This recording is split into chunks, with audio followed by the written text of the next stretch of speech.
Juneteenth is short for June 19, and on this day we celebrate freedom, and we recognize that African Americans have been fighting hard. We fought hard for our freedom before and during the Civil War, and we're still fighting hard for our rights and equity today.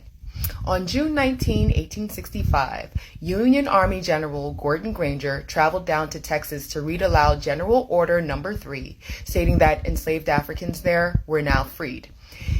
Back on January 1, 1863, over 2 years prior, President Abraham Lincoln had issued the Emancipation Proclamation, freeing enslaved Africans in the rebel or Confederate states only.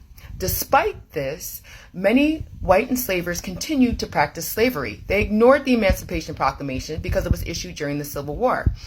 And the Civil War ended in April 1865. However, slavery was continuing in Texas. So General Gordon Granger went down to Texas, where African Americans were actively fighting for their freedom, read aloud General Order Number 3, and then maintained a presence to ensure that slavery, to enforce the emancipation. Juneteenth balls were celebrated in 1866. In 1872, a group of community members purchased 10 acres of land and named it Emancipation Park, where they celebrated freedom and exercised their new right to property ownership.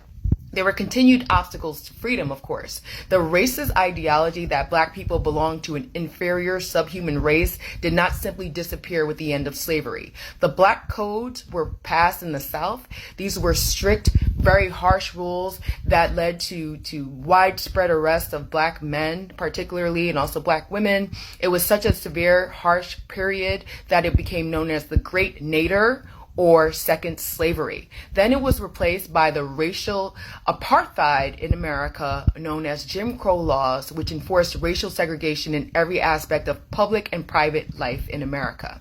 On June 19, 1968, Dr. Martin Luther King Jr. and Dr. Ralph Abernathy they organized the Poor People's March, which was a cross-racial campaign for economic justice. Dr. Ralph Abernathy led the march after Dr. King's tragic assassination, and those who attended the march on June 19, 1968 celebrated Juneteenth when they returned home.